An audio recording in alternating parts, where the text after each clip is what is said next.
First tonight, a crisis in the classroom. The Tip City School Board discussing student safety after hours of being in an executive session. This comes just days after the board unanimously decided to not renew the superintendent's contract following the handling of a school shooting threat. Mamie Baugh joins us now live from the Board of Education. Mamie, student safety was on the agenda for tonight's meeting. Was that topic discussed amongst board members? It finally was after nearly 4 hours of them being in executive session. Now, I did speak with Mark Stefanik. He tells me that the district is reviewing everything that happened. You remember that school shooting threat took place on December 7th, but it wasn't reported to police until December 8th. Now, Stefanik tells me that they are reviewing everything that happened and changes are coming. So maybe did you speak with any members of the board tonight?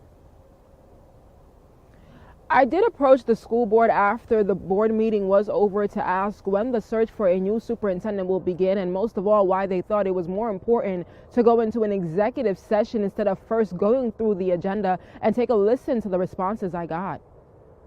Is there a reason why it's no comment? Is there like something going on? I have no comment. I'm just... Like none of you had any comment? Oh, that one's yours, isn't it? I almost stole your sunglasses. That could.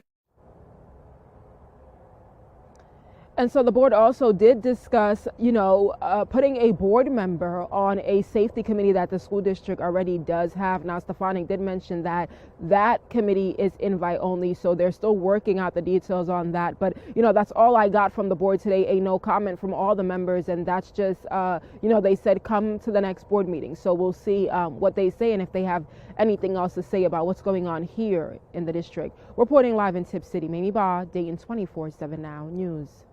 Mamie, thank you. We now know the names of the two men killed at a Dayton housing complex last week. The Montgomery County Coroner's Office says 23-year-old James Anderson, 22-year-old Victor Humphrey were killed. Police say they were called to Oldsfield Avenue last Wednesday on reports of that shooting.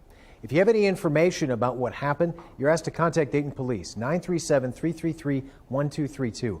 Or you can also call Miami Valley Crime Stoppers, 937-222-7867. New information on a deadly Riverside stabbing from back in November. Court records show the 29-year-old Cornelius Brogan has entered a not guilty plea by reason of insanity. Brogan is accused of killing 28-year-old Scott Hanna. He now faces multiple charges in connection to Hanna's death. Those same court records show that he's expected to have a competency evaluation in March. Some scary moments at the Dayton Foundation building today. Take a look at this. It happened around 4 this afternoon off South Main Street. Police say a car crashed into that building, damaging an office. Now, one person was there, but fortunately they were not hurt. The driver was treated by paramedics. The building is expected to reopen tomorrow. Damar Hamlin is back home tonight. The Bills safety tweeting that he is back in Buffalo after a week after he collapsed on the field during that game against the Bengals. Hamlin says that he is grateful for the care he received here in Cincinnati. He says watching the world come together to support him yesterday was truly amazing. Christian Hauser has the very latest on Hamlin's return home and what the doctors who helped him recover so quickly are saying now. He has been up with physical therapy and occupational therapy, walking the unit, tolerating a regular diet, meeting with his family and many members of the care team that wanted to see how he was doing, all to get him to this point that he could be safely returned to Buffalo. Even though he's doing so well, doctors William Knight and Timothy Pritz say Hamlin still has a bit of a ways to go in terms of his recovery. We anticipate that he will undergo, an ongoing series of tests and evaluations to determine the etiology of what caused the incident on Monday night. And to treat any pathology that may be found. Dr. Knight says from what they saw, Hamlin's walking normally. He is admittedly a little weak. I don't think that's of any real surprise after what he went through, just regaining his strength, and that's part of his recovery process. Back in Buffalo, Bills head coach Sean McDermott got the chance to see Hamlin once he landed. He's just tired, but seems happy and happy to be back in Buffalo, and I'm super excited that he's back in Buffalo, and what a job the team of docs and the medical team did out in Cincinnati, and now he's in great care here in Buffalo. We're happy to have him back. Governor Mike DeWine taking to Twitter after signing several executive orders within minutes of taking the oath into his second term. One of those executive orders includes a ban on TikTok and any state-owned device. Now that follows several other states that have made similar bans. The governor also signing an order adding the status as a nursing mother to the state's anti-discrimination policy. The others include a youth mentorship program for state employees, as well as the creation of the Ohio Mental Health Insurance Office. Well, not only did Governor DeWine sign all those executive orders, but he also signed a bill earlier this month that's going to require EMS personnel and peace officers to undergo dementia training. Melena Brown talked with the program director of the Greater Cincinnati and Miami Valley Alzheimer's Association to discuss the importance of the bill. Over 200,000 people in Ohio live with dementia, and like many, those with the disease could need medical emergency services and could need special care in those situations. Dana Ritchie, the program director for the Greater Cincinnati and Miami Valley Alzheimer's Association, explains from personal experience what could happen to someone diagnosed with the disease.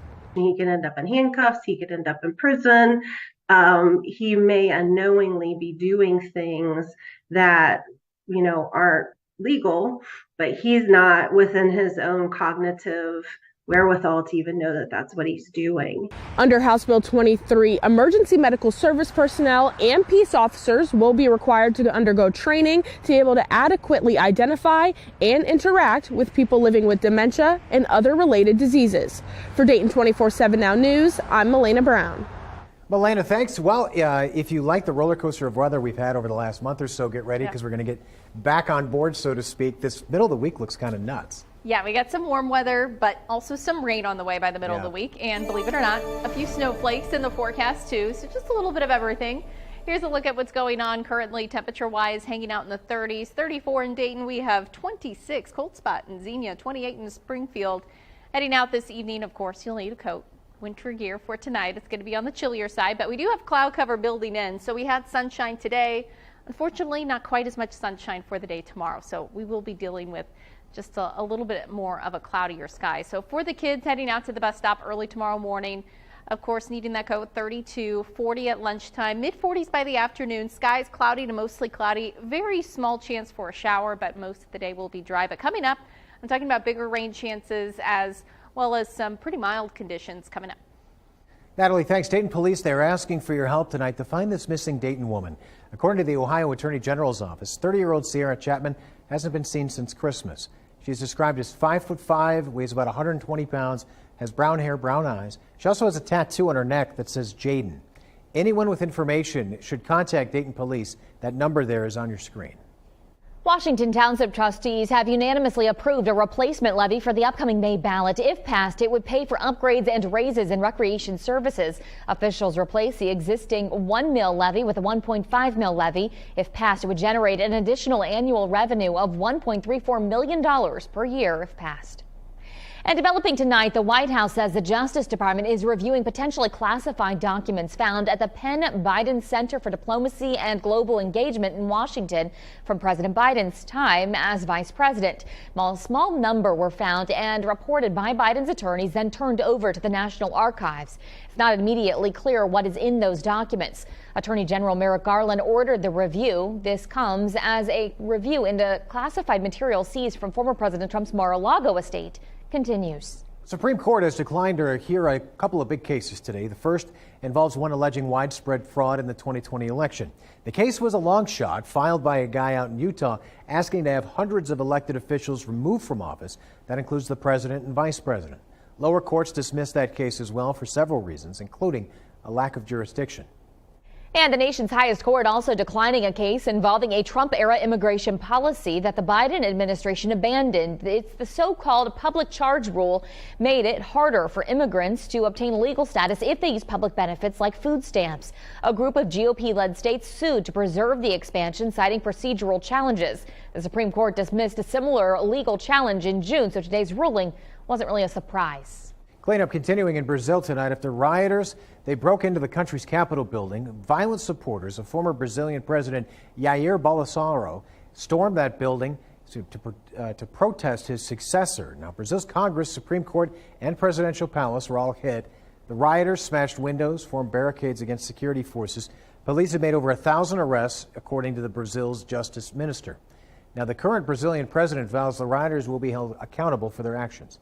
Meanwhile, Bolsonaro is currently in a Florida hospital. According to his wife, he was admitted for abdominal discomfort related to injuries from a 2018 knife attack. He's said to have been in Florida now for more than a week. Due to the riots in Brazil, President Biden has faced pressure to deport Bolsonaro. Democrats say the riots in Brazil resemble the January 6th Capitol riot that happened 2 years ago.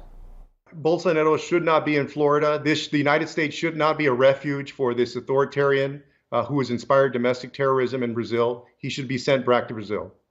President Biden says the riot is an assault on Brazil's democracy. He's now working with President da Silva to find solutions. New opportunity for business owners opening up in Cincinnati. How they can get a rent-free space in College Hill. And an update tonight on the teacher who investigators say was shot by her 6-year-old student. The new details they're revealing about the incident. Plus, I'm checking our next weather maker, which will bring some rain and even some snow to the area that's coming up. Here's a live look from our Eco Plumber Skycam. You're watching Dayton 24/7 now.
The Dayton Police Department has seen another increase in car theft since January 2nd. Lydia Bice at the Now Desk. Lydia, how many cars have been stolen since the beginning of the year? Well, there have been 7 cars stolen.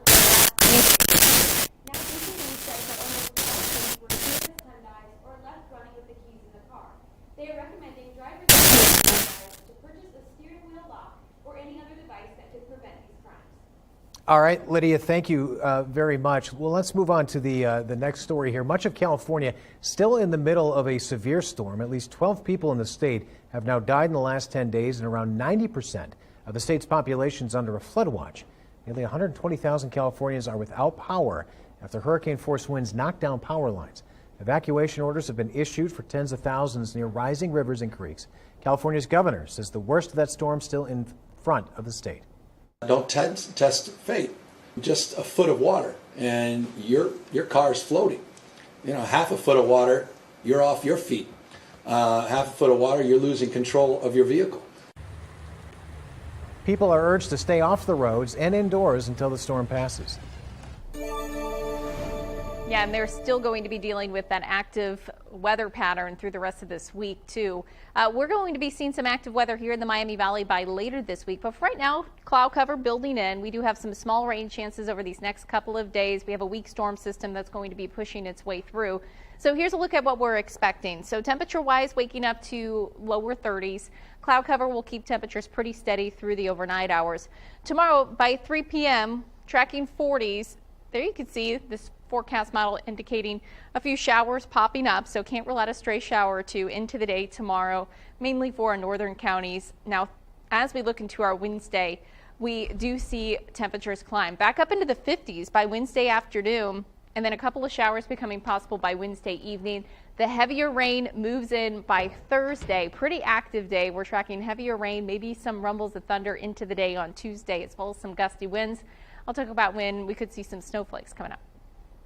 Natalie, thanks. A unique opportunity is on the table for someone interested in opening a new business in Cincinnati. All you need is a great idea and the will to work hard to bring it to life. Genesis Nero shows us the opportunity that gives business owners rent-free space in College Hill. College Hill Community Urban Redevelopment Corporation launched Our Shop last year. Our Shop connects retail entrepreneurs with rent-free space and resources to grow and scale their business. D'Angela Gill is one of 5 tenants, part of Our Shop's pilot program. I'm forever grateful for Chuck to even give me the opportunity, because if I was to come in the beginning into a storefront and pay like market rent, I would have failed like out the gate, because there's so many things that you don't necessarily consider, like actually how do you build brand awareness for the community and things like that, and like how do you get your online customers actually into your stores. After a successful first round, applications are now open for Our Shop Season 2. They're specifically looking for retail entrepreneurs who will bring something new to the business district. Reporting in College Hill, I'm Genesis Neros. Back to you. A Virginia first grade teacher still fighting for her life tonight after she was shot by a student inside her classroom last week. Tonight, police are clarifying that there was no fight or physical struggle leading up to that shooting. They say 25-year-old Abigail Warner was teaching when a 6-year-old pulled out a gun, pointed it at her, shot once. The bullet went through her hand and hit her in the chest. I don't know what all was going through that young man's, that child's mind. But what I do know is that she made sure that every one of those kids were out of that room, and she was the last one to leave. And she took upon herself in that situation, after suffering a gunshot wound, to make sure that her students, and she made sure that I understood that, those are her students, that they were safe. Now, that gun was legally purchased by the mother of the student. The Community Service Board issued a temporary detention order. The boy is receiving treatment at a medical facility. The chief would not speculate on potential charges for the boy's parents. A vigil was held tonight for that teacher, who remains in the hospital. Her condition has thankfully since stabilized.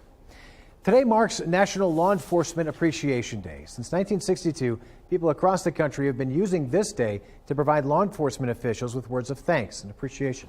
The Dayton Police Department thanking its officers, taking to social media, showing off some of the men and women who are in law enforcement roles. And Attorney General Dave Yost also took to Twitter and thanked police for what they do to keep the community safe. You're the force for good that allows all the rest of us to live free and unafraid, to pursue our dreams. Now, according to the National Law Enforcement Officers Memorial Fund, there's over 800,000 officers in the U.S. All right, a live look from our Eco Plumber Skycam tonight over downtown Dayton. A chilly evening here in the Miami Valley. Thankfully, it sounds like we're in for a warmer end to the week. Natalie and I are out here on our exclusive Watson's Weather patio right now, and Yeah, and we got a little bit of everything in this forecast. So Burr today, tomorrow, a little better. And then we got some 50s on the way too. All right, let's take a look. Yeah, feeling pretty good by later this week. Let's take a look at what we are expecting temperature wise. So 40s for our Tuesday, 50 on Wednesday, upper 50s on Thursday. Now, Thursday that comes with rain. Not really going to be a nice day. It's going to be pretty soggy. And then also a little breezy, and then colder air slides in. So back into the 30s Friday and Saturday, and that's when a few snowflakes in the forecast too. The overall temperature trend above normal from the 15th to the 19th. So even as we head into the middle of January, looks like above normal temperatures are going to be sticking around. Natalie, thanks. The world's oldest and largest military aviation museum, you may have heard of it, celebrating a big milestone. How it is celebrating its 100th year anniversary this year.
The Dayton Police Department has seen another increase in car thefts since January 2nd. Lydia Bice at the Now Desk. Lydia, how many cars have been stolen since the beginning of the year? Well, there have been 67 cars stolen in the last week in Dayton.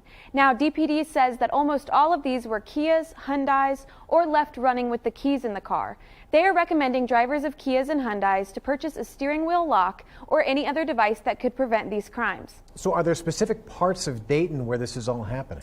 Yes, as you can see here on this map, the car thefts are indicated as green, and you can see that they're pretty sporadic across the area. Now, if you want to check the car thefts in your particular neighborhood, you can access this map at communitycrimemap.com. Back to you. Lydia, thanks. Well, 2023 is marking a special year for the National Museum of the United States Air Force. It's celebrating its 100th anniversary this year. It's the world's oldest and largest military aviation museum. The museum will commemorate this major milestone anniversary with events and exhibits all year long. Details all available on the museum's website. The Dayton RTA is going to be providing free rides on Martin Luther King Jr. Day. That is next Monday. This is to provide free transportation to attend various events honoring King's legacy. Due to the events, there could be changes to your bus route. More information can be found right now on the RTA's website. Well, the Bengals, they are preparing for a familiar foe in the first round of the playoffs this year.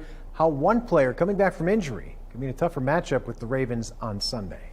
You're watching Dayton 24/7 now.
The Dayton 24/7 Now News app, brought to you by the Jeff Schmidt Auto Group. The Cincinnati Bengals are heading into the postseason on fire. Yesterday's 27-16 win over the Ravens means they've now won 8 straight games to close the season. Many around the locker room would tell you that it wasn't pretty, but the team is still feeling good as they go into the playoffs. Found a way to win in January. That's all that matters. Finished the second half of the season 8-0 the right way, and so these guys got a lot of confidence right now heading into the playoffs. They make it tough on us, and so they're going to be able to, run some stuff off of a lot of the defenses they ran today, and we're going to be able to do the same. So it's going to be a tough challenge for us, but them as well. Now, as Burrow mentioned, their Cincinnati will now turn around and play these same Ravens again for their first-round playoff. That one is set for this Sunday night kickoff, 8:15. One big change that could tip the scales, the return of former MVP quarterback Lamar Jackson. He's been out for the Ravens with a PCL injury since December 4th, so his status will be one to monitor as the week goes on. And we shared that great update about Damar Hamlin heading back to Buffalo earlier in the show, and medical personnel from both the Bills and Bengals, they were honored before their games, and the same can be said for those from UC Medical Center. Here they were getting a standing ovation from the crowd before the Bengals' home game yesterday. They were one of the first, along with medical staff for the Bills, who tended to Hamlin when he went down on Monday night. Now, as for Damar's team, the Buffalo Bills, they took the field during yesterday's 1 o'clock slate of NFL action and honored him before and during the game. They got the emotional 35-23 win over their division rival, the New England Patriots. The Bills got not one, but 2 kickoff returns for touchdowns from return man Nyheim Hines. Bills quarterback Josh Allen speaking about how he felt during that opening touchdown to put them up early on. You can't draw that one up, write that one up any better. And I was just told by Kevin Curran, it's been 3 years and 3 months.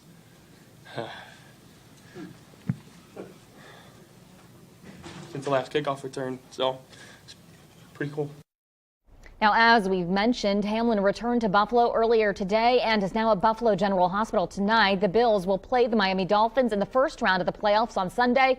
Kickoff set for 1 o'clock. I am coming back. That was the all-cap statement from Ohio State tight end Cade Stover today. He will be returning to the Bucs in the fall. Stover will come back to OSU as a fifth-year senior. The Mansfield native injured his back in the first quarter of the college football playoff against Georgia. He had 36 catches for 406 yards this past season. And Georgia has won the college football national championship game. Yeah, check that score out. The Bulldogs beat TCU 65-7. With the win, the Bulldogs become the first team to win back-to-back national championships since Alabama did it back in 2011 and 2012. That was a close one.